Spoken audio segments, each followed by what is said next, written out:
It's Kiel Andres here and welcome to my channel. So today, pupunta kami ngayon sa Han River and dun kami magsa-sunset watching. Right now, on the way kami sa bus stop kasi magbabas lang tayo papunta doon.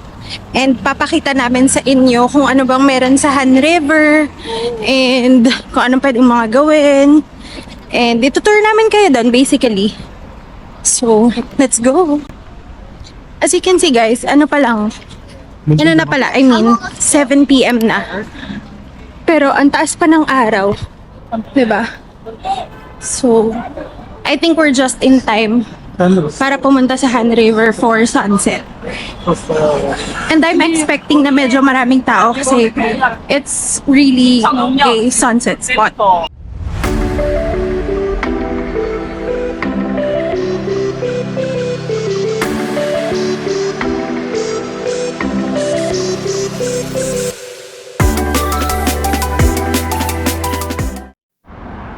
Ngayon naman, waiting kami sa pangalawang bus na sasakyan namin. So, bale dalawang sakay pala siya papunta dun sa Banpo hanggang bridge.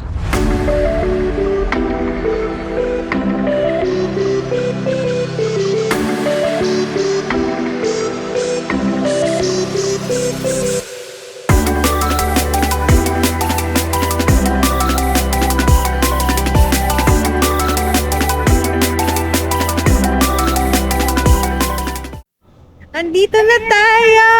Nagsa-sunset na. Nagsa-start na. Ayan na. And nagsa-start na rin yung fountain na yan. So, meron pa namang mamaya. So, maabutan pa natin yon.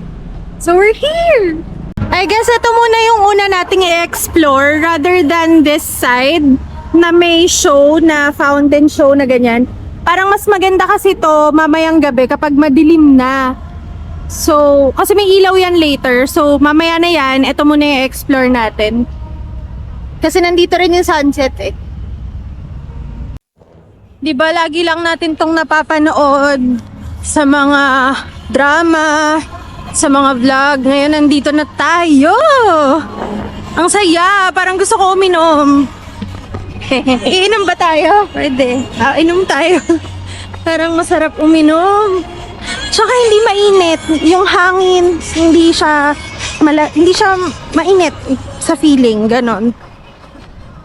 Very pleasant yung weather. By the way, ano ba ngayon? June 29. So, actually summer na. And a week before kaming nagpunta dito, nakalagay sa weather app na uulan. The whole time na nandito kami. Pero so far, nag-ambon kahapon pero that's about it.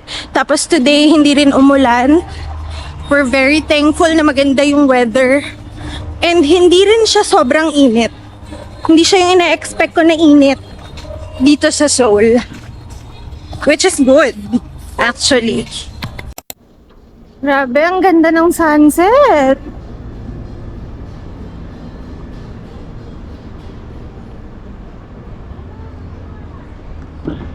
Guys, actually, hindi naman namin first time mag-Han River.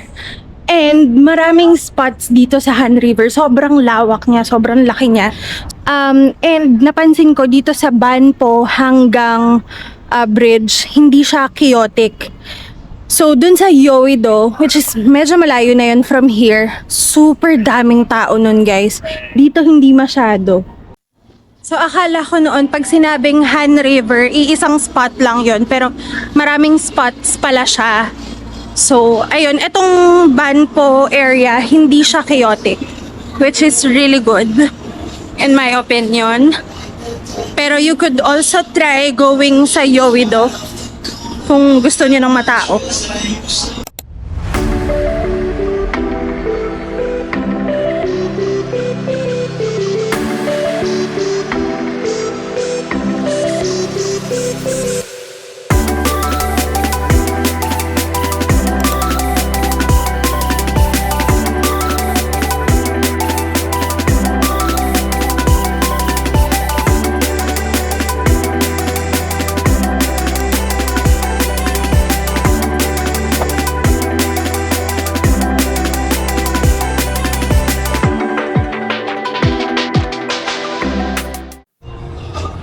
Tapos na kami mag-inom. So, maglalakad-lakad kami guys para mawala yung tama. Eme. Wala namang tama. Okay. Simulan na natin ang walkathon. Sure mo ako dito. Ay, sama daw siya. Ang ganda nga. Ay, go for the go. Lakad, lakad. So, ito ang eksena dito guys. Ang daming tao. Magkakaroon ng show dyan. Abangan natin. Magsa-start siya ng 8:30 p.m. Even the locals here, na-appreciate nila yung mga pakulo ng bansa nila. Nakatuwa. So, abang-abang lang kami ngayon guys. Yeah, for the show to start.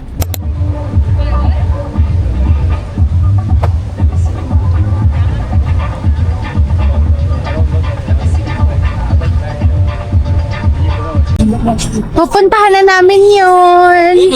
Kanina dito kami uminom, kumain ng fries. Ngayon naman ito yung bibisitahin natin. Let's go!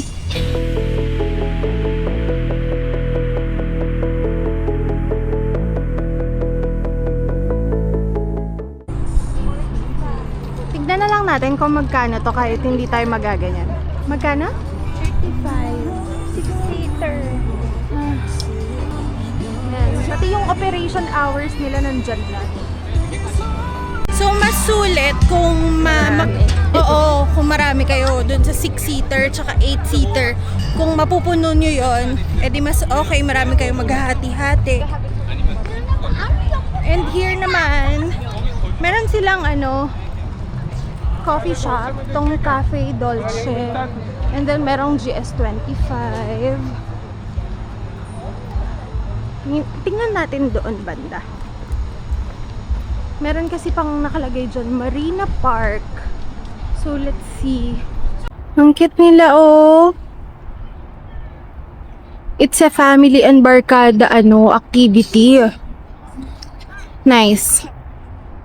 Same? Oo. Uy, ano yun? Magkakalasa na to, ha?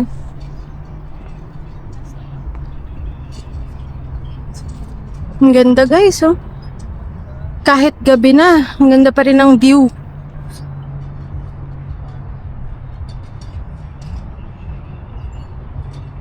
Oh, kung interesado kayong magyate dito, pwede din.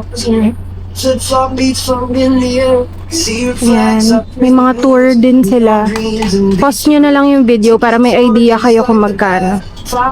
Style.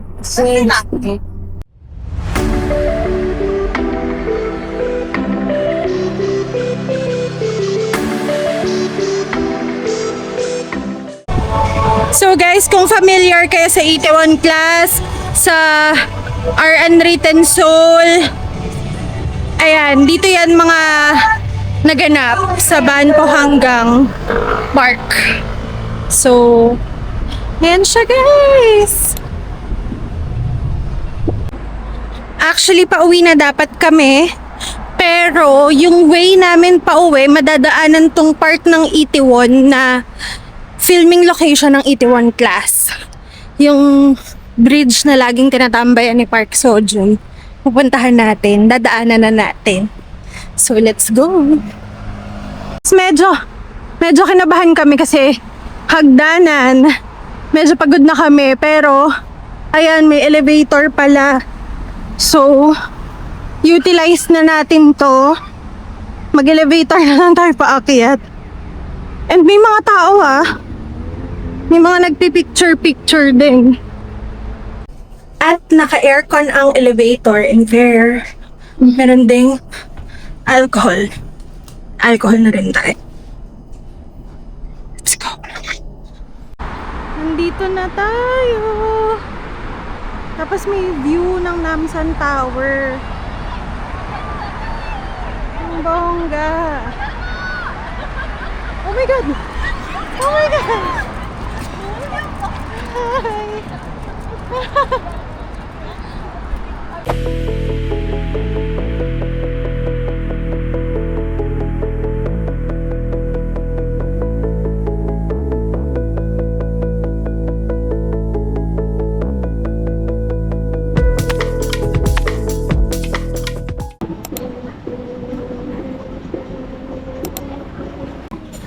Gusto mo rin, Anong kinuha mo?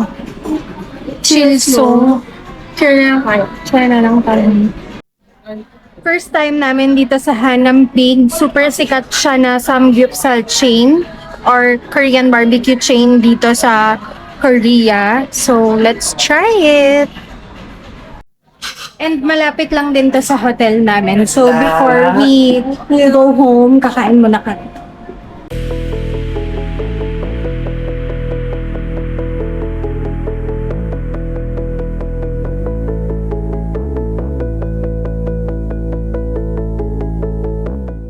Okay, pwede na kumain. Ito natin yung real kimchi nila.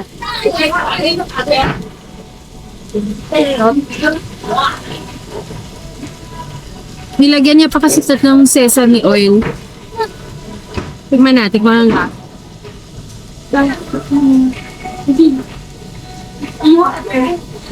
Ang harap.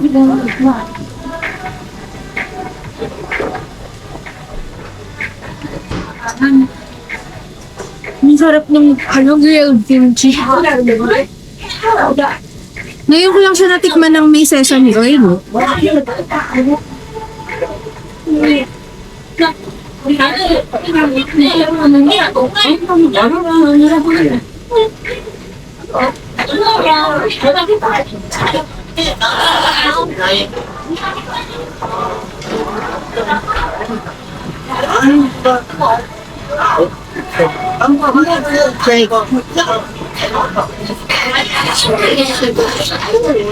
In fairness, yung sarap ng kimchi. Pwede pa kayang humingi? Lang?